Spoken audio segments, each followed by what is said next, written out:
ways to get 27 outs using initial out getters, openers. We've seen piggyback things done in the majors, the Rockies, a bunch of years ago. Out at them, and you look at what the Rockies are doing, what do you think as a reliever in that bullpen? For me, this game's been played for, over 100 years. I think they've kind of found like a pretty solid formula for, how to go about getting 27 outs. You put your starter out there, you let him go and get as many outs as you can, turn the ball over to your bullpen, let those guys close it out. I think for relief pitchers, I think, it definitely gives you a better sense of what your role is, how you're going to be used. You can kind of prepare a little bit better once you understand, what type of formula we're going to be going with, and that's, with the starter going out there first and collecting as many outs as he possibly can. And if he's cruising, you let him go, whatever it may be. Every situation, every night's a little bit different, so you kind of sometimes have to be a little creative, like within the confines of, how you're going to construct your bullpen and whatnot. I think in terms of the opener, I don't know as if that's, necessarily sustainable moving forward. I think it's definitely an interesting idea.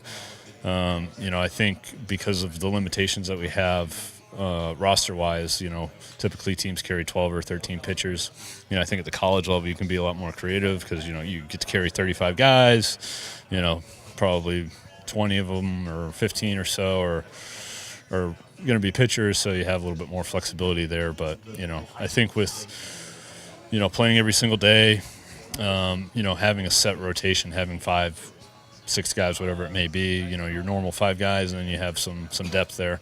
I think that's probably the best way that you can kind of go about collecting those 27 outs. And, baseball's been around for a while, like I said, and, it seems to be the way to go. In the playoffs it's a little bit different, a little bit more chaotic. There's fewer games. They're definitely must-win games every single night you take the field. So, in terms of bullpenning, when you get into those spots, like, it's definitely understandable, and you can do it, I think, in short bursts. But, to do that over the course of 162 games, I don't think that's sustainable. You end up burning through more guys than you have available. So, yeah, Tampa Bay last year won a good number of games doing the opener for a good chunk of the season. And Milwaukee at the end, they also use initial out-getters and openers. But is it that when you see that, do you need to say, hey, we all need to change, or is it give them credit for being creative in different circumstances?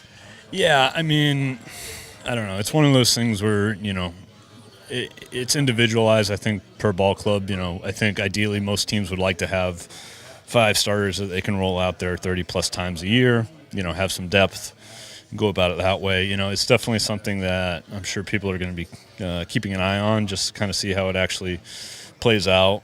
I don't personally, I like to see the starters kind of going out there and kind of battling it out against each other. I think that makes for good baseball, moving forward, and it puts bullpen guys in a better position to be prepared, be ready for the situations that they typically come into. Thanks, Scott. I appreciate it.